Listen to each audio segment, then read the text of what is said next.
যারা বসে আছেন এই জায়গায় কীর্তন শুনতে এসেছেন দেয়াড়া গ্রামে, মনে রাখবেন সবসময়ের জন্য আজকে আপনাদের গ্রামে হরিনাম হচ্ছে, এটা কিন্তু কোনো একজনের টাকায় হচ্ছে না। হরিনামটা সবার টাকায় ভিক্ষা করে করে হচ্ছে। 10 টাকা, 5 টাকা, 15 টাকা, 20 টাকা, যে যেরকম দেবে, সবার টাকা একটু একটু করে ভিক্ষা করেছে, হরিনাম হচ্ছে।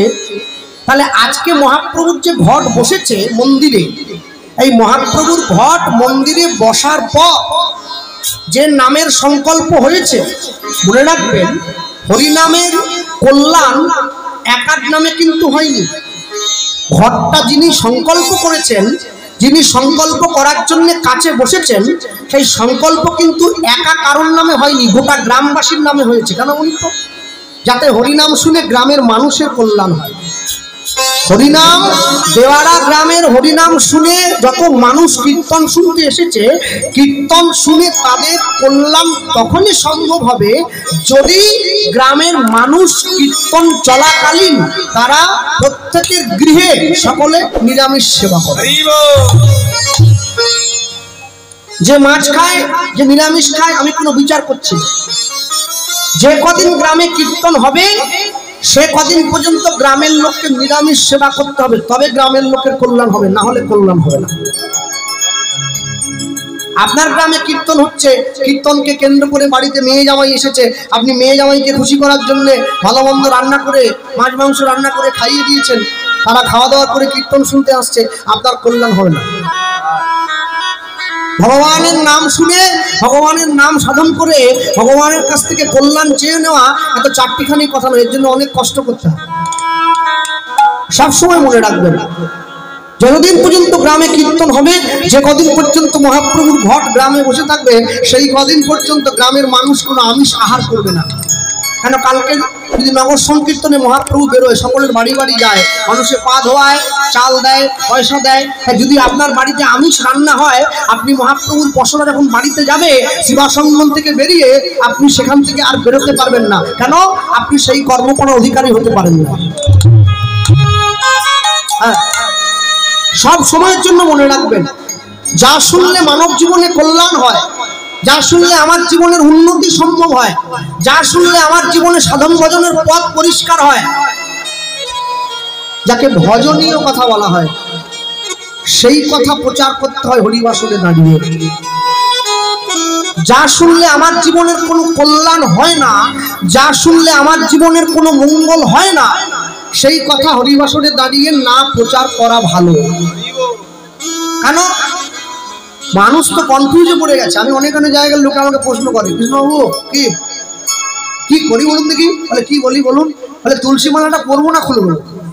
বলে কি বলছো? মালা পরো, মালা পরবে। মুসলমান টুপি পরে, খ্রিস্টান তার লকেট পরে, শিখ তার পাঞ্জাবি পরে, পাগড়ি পরে, তুমি মালা পরবে না কেন? বলে না, একজন বলছে খুলে দাও, আপনি বলছেন পড়ুন, আমি কোন দিকে যাবো? সব বোনাস করেছে রে। তাহলে আমার যন্ত্রণা কি হবে? তাকে আমি কি দিয়ে বোঝাবো? সংসারী লোককে বোঝানো বিরাট কঠিন ব্যাপার, এ সহজে বোঝে না। হ্যাঁ, একাদশীর দিন ছেলেকে তার মা ডিম ভাজা খাওয়াচ্ছে, আমি বললাম মা খাইও নি, আজ একাদশী। ওর মা আবার আমাকে ঘুরে বোঝাচ্ছে ওর না জেনে খেলে কিছু হবে না। মাঝে মাঝে ভাবি তারা আছি কেন, মনে চলে গেলে ভালো হয় না? না জেনে খেলে কিছু হবে না? না জেনে আগুনে হাত দিলে আগুন তোমায় পোড়াবে না, তুমি বলে দিলে? বলে না না, মন যদি ভালো থাকে না, মন যদি পবিত্র হয়, তাহলে তুলসী মালা পড়ার কোনো দরকার হয় না। তাহলে জয়নগর থানায় যে লোকটা চাকরি করে, কালকে সকালবেলা জয়নগর থানায় গামছা কোছা দিয়ে পরে চলে যাবে। ওকে বড়বাবু জিজ্ঞাসা করবে কি আবার তোমার পুলিশের পোশাক নেই কেন? ও যদি বড়বাবুকে বলে স্যার মন যদি ঠিক থাকে না, পুলিশের পোশাক পরা দরকার হয় না, গামছা পরে ডিউটি করা যায়। এটা কোনো কথা হবে?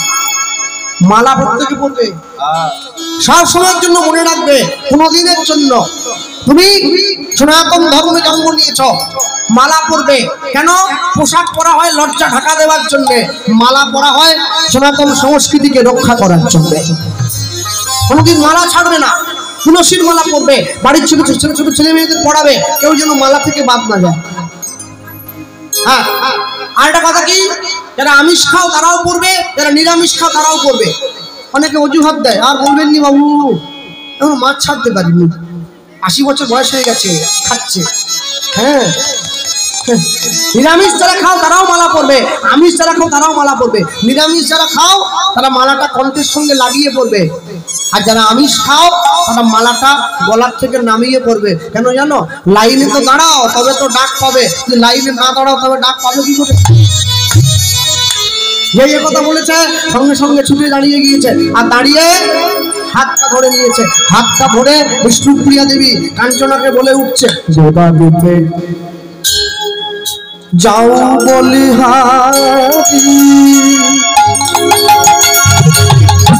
গোদা রূপে যাও বলিহারি, গোদা রূপে যাও বলিহারি,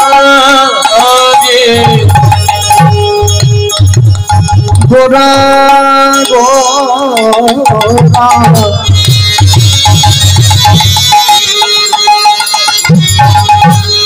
এখনো পর্যন্ত যারা প্রসাদ পেতে বাকি আছেন, প্রসাদ পেয়ে এসে শুনবেন। আমরা আছি 12টা পর্যন্ত। গোরা রূপে যাও বলিহারি, গোরা রূপে যাও বলিহারি, হরি হরি গোদা রূপে জয় বলিহারি, সখীরে গোদা রূপে জয় বলিহারি। মা বলিহারি মানে কি? বাহবা দেওয়া। ভালো ভালো ভালো, খুব ভালো খুব ভালো, বাহবা দিচ্ছি। কিন্তু দেখুন বলিহারি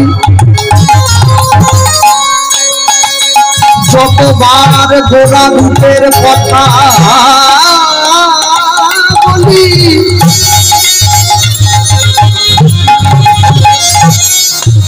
আমি ততবার হারি, যতবার বলি ততবার হারি, গোরা রূপের যাও বলিহারি, সখীরে গোদা রূপে জয় বলিহারি, হরি হরি গোদা রূপে জয় বলিহারি। আমার আমার গোরা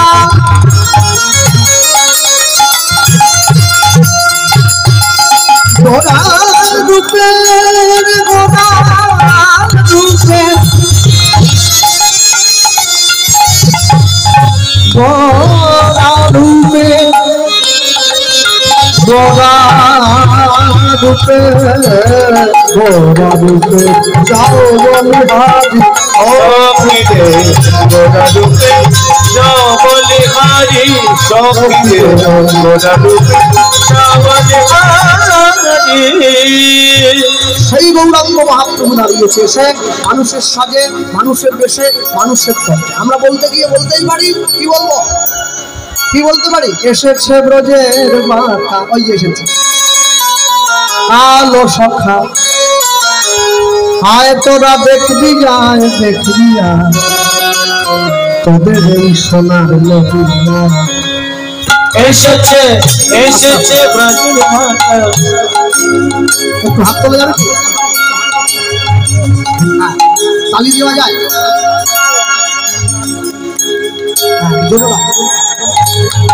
এসেছে এসেছে এসেছে ব্রজের মাতা, এসেছে ব্রজের মাতা কালো সখা, আয় তোরা দেখবি যায়, দেখবি যায় তোদের এই সোনার নদীয়া।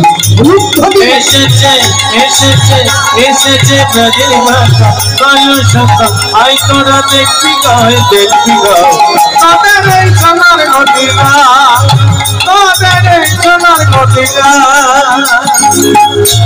রঙ ফুটেছে, রঙ ফুটেছে, ওই না রঙে ফিরেছে। মায়ের হাত ধরে জানো তুমি রাস আছে করে হাত যে নামাবে, রাসা কমিটিকে বলে যাবো লক্ষ্মীর ভান্ডার না পায়। হ্যালো টাকা বলে হাত দিতে বলে খালি দা রঙ ফিরেছে, রঙ ফিরেছে, রঙ ফিরেছে, রঙ ফিরেছে, ওগো কালো এখন চেনা এসেছে এসেছে এসেছে ব্রজের ভাষা তাই গৌর হয়তো না দেখবি গায় তোদের এই সোনার নদীরা তোদের এই সোনার নদীরা এসেছে ব্রজের ভাষা এসেছে ব্রজের ভাষা ভালো সব হয়তো না দেখবি গায় তোদের এই সোনার নদীরা তোদের এই সোনার নদীরা কালো গমন নাই অবাধ রাই অঙ্গে অঙ্গ মেঘে গৌর হলো না ওটা ভালো বড় না কালো মরণ নাই কালো মরণ নাই মরণ নাই কালো মরণ নাই কালো মরণ নাই হৃদয় হরি হরি ওই নারায়ণ অম্ম মেঘে গৌর বলো ব্রজে ধুলো খেলা প্রেমের খেলা খেলতে এলো এ ভগায় তোদের এই সোনার নদীরা এসেছে ব্রজের ভাষা এসেছে ব্রজের ভাষা ভালো সকা আয় তোরা দেখবি গায় তোদের এই সোনার নদীরা তোদের এই সোনার নদীরা এই পদেরকে লেখক এই বৈষ্ণব মহাজন পদটি লিখেছে অন্য কেউ না দাস বিশ্বরূপে কয় এমন হয় কি না আর হয় দাস বিশ্বরূপে কর এমন হয় কি না হয় তবু সময় বুঝে চরণেতে সব শোকে দিতে হয় সময় জেনে সাধনেতে সব শোকে দিতে রাধা প্রেমের নাবে রসের সাগর প্রেম বিলাতে এ ভগায় তোদের এই সোনার হরি হরি এসেছে ব্রজের ভাষা এসেছে ব্রজের ভাষা আল্লাহ আয় তোরা দেখবি গায় তোদের এই সোনার নদীরা তোদের এই সোনার নদীরা এসেছে ব্রজের ভাষা এসেছে ব্রজের ভাষা আল্লাহ আয় তোরা দেখবি গায় তোদের এই সোনার নদীরা তোদের এই সোনার নদীরা তোদের এই সোনার নদীরা তোদের अरे बोलो भाई नवद्वीप धाम की जय